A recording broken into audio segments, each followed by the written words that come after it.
అందరికీ నమస్తే. నన్ను కోస్తే కూడా రూపాయి వెళ్ళదు. డబ్బులు లేవు. ఎవరేమడిగినా డబ్బులు లేవు. ప్రభుత్వ ఉద్యోగుల జీతాలు పిఆర్సీ అంటే డబ్బులు లేవు. డిఏ అంటే డబ్బులు లేవు. రిటైర్మెంట్ ఉద్యోగులు అడితే డబ్బులు లేవు. రైతు భరోసా అడితే డబ్బులు లేవు. ఫీజు రియంబర్స్మెంట్కి డబ్బులు లేవు. ఆరోగ్యశ్రీకి డబ్బులు లేవు. హామీలు అమలు చేయడానికి డబ్బులు లేవు. కానీ డబ్బులు ఎంత దుర్వినియోగం చేసింది తెలుసా ప్రభుత్వం.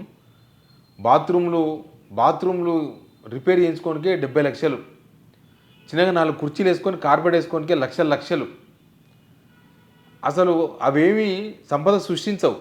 ఇవేమి సంపద కూడా కాదు. బాత్రూమ్ కడితే సంపద సృష్టించినట్టు కాదు, బాత్రూమ్ రిపేర్ చేసుకుంటే. అట్లా డబ్బులన్నీ కూడా వృధా చేస్తున్నారు. నేను కొన్ని విచిత్రమైన సంఘటనలు చెప్తా. నేను ఫస్ట్ మీకు అందరూ సబ్స్క్రైబ్ చేయండి, ముందు షేర్ కూడా చేయండి వీడియో. నా పక్కన కనిపిస్తుంది ఇది ఏంటంటే ఒక ప్రభుత్వ ఆర్డర్లో బాత్రూమ్ పనులకు మంజూరైన 76 లక్షలకు సంబంధించిన కాపీ. అది ఆర్డర్ కాపీ. 76 లక్షలు బాత్రూమ్ పనులకంట. ఏం చేస్తారు బాత్రూంలో 76 లక్షలు పెట్టి? ఏమన్నా బుల్లెట్ ప్రూఫ్ గ్లాసెస్ పెట్టుకుంటారా? లేకపోతే బంగారు లెట్రిన్ కుండీలు పెట్టుకుంటారా? లేకపోతే వెండి సబ్బులు పెట్టుకునే ట్రేలు చేయించుకుంటారా? 76 లక్షల రూపాయలు ఒక బాత్రూమ్కు. ఒక బాత్రూము, అది కూడా ఒక రిపేరు. దానికి నాకు ఒక చిన్న ఎంప్లాయీ ఫోన్ చేసిండు. ఆయన చెప్పిండు ఈ 76 లక్షల రూపాయలంట దాదాపు 2 రిటైర్డ్ చిన్న స్థాయి ఉద్యోగుల విధి నిర్వహణ జీవితాంతం ప్రభుత్వం వద్ద జమ చేసుకున్న మొత్తంతో సమానం అంటది. 2 చిన్న ఉద్యోగులు జీవితకాలం అంతా ప్రభుత్వం ఉద్యోగం చేస్తే వాళ్ళ శాలరీకి వెళ్ళి కట్ చేసి జీపీఎఫ్ అని అవి దాపెడతారు కదా, దానికి సమానం అంట 76 లక్షల రూపాయలు ఒక్క బాత్రూమ్. 2 చిన్న ఉద్యోగుల జీవితకాలం. ఇక ఇంకొకటి చూపిస్తా చూడండి. ఇదేంది? ఇది సీఎం మంత్రుల ప్రెస్ మీట్ల కోసం తాత్కాలికంగా కూర్చోనికి కుర్చీలంట కార్పెట్ వేయాలంట. దానికి 7,65,000 రూపాయలు.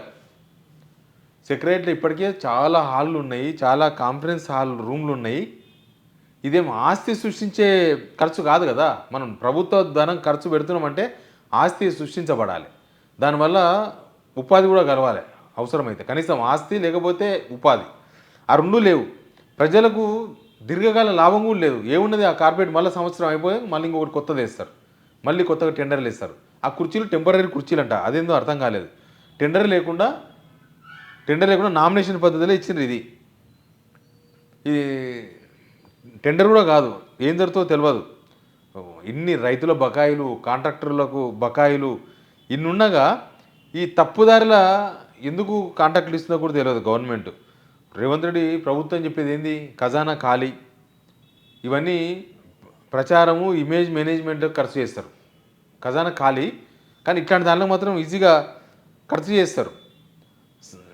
కార్పొరేట్ ఇక్కడ సెక్రటరీలో శాశ్వతంగా హాల్ ఉన్నప్పుడు, పర్మనెంట్ బిల్డింగ్సే ఉన్నప్పుడు తాత్కాలిక కార్పొరేట్ ఎందుకు? మనకెందుకు? తాత్కాలిక రాజధాని కాదుగా మనది హైదరాబాదు. ముందస్తు అనుమతి లేకుండా పనిచేసి తర్వాత ఆమోదం ఇవ్వడం నిబంధన ఉల్లంఘన కాదా?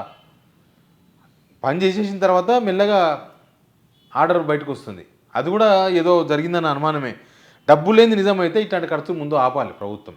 మీతో డబ్బులు లేవు, ఓకే రైట్ అనుకుందాం. అప్పుడు ప్రభుత్వం కూడా ఖర్చులు ఆపాలి కదా. ఎందుకు ఆపలేకపోతున్నారు? ఇంకా ఏంటంటే మంత్రులు ఏసీ ధరకు లక్ష రూపాయలంట ఒక ఏసీ.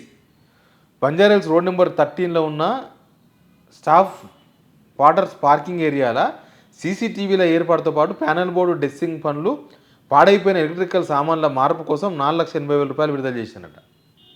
మార్కెట్లో నాణ్యమైన 10 కెమెరాలతో పాటు సీసీటీవీ వ్యవస్థ ఏర్పాటుకు 50,000 నుంచి 60,000 వరకు ఖర్చు అవుతుందంట. కానీ సీసీ కెమెరాలతో పాటు ప్రభుత్వం పేర్కొన్న పనులని కలుపుకొని 1,20,000 రూపాయలు ఎక్కువ ఖర్చు పెట్టినారు. అంటే 10 రూపాయల బల్బు అనుకో, వీళ్ళు 100 రూపాయలు రాస్తున్నారు. సీసీ కెమెరా 500-600కి వస్తుంది అనుకో, లేకపోతే 1,500కి వస్తుంది అనుకో, వీళ్ళు ఒకటేసారి 6,000 రాస్తున్నారు సీసీ కెమెరా. రోడ్ నెంబర్ 44లో ముఖ్యమంత్రి నివాసం ఏర్పాటు చేసిన ఎక్స్రే బ్యాగేజ్ స్కాన్ చేస్తారు కదా, అది దానికోసం 1,10,000 విడుదల చేశారట. ఆడికి పోయేది లేదు, ఎవరు చూసేది లేదు. ఎందుకో ఆన్లైన్లో దీని ధర 26,000 నుంచి గరిష్టంగా 45,000 ఉంది.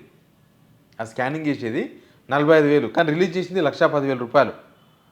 తర్వాత రోడ్ నెంబర్ 12 మినిస్టర్స్ క్వార్టర్స్లో షాండ్రీ పనులు, సివిల్ పనులకు 76 లక్షల రూపాయలు, బాత్రూమ్ల మరమ్మతులకు ఇతర పనులకు 76 లక్షల రూపాయలు. తర్వాత మినిస్టర్స్ క్వార్టర్స్లో క్వార్టర్ నెంబర్ 30లా బీరువా అంటే ఒకటి ఇంటీరియర్ చేపిస్తుంది చూడు బీరువా, ఆ బీరువా దానికి సంబంధించిన కొన్ని సివిల్ పనుల కోసం 30 లక్షల రూపాయలు విడుదల చేసినాడు. ఒక బీరువా కోసం 30 లక్షల రూపాయలు. అనవసరమైన పనులకు డబ్బులు వేస్ట్ చేస్తున్నారు. తర్వాత 10 రూపాయల దానికి 100 రూపాయలు ఖర్చు పెడుతున్నారు.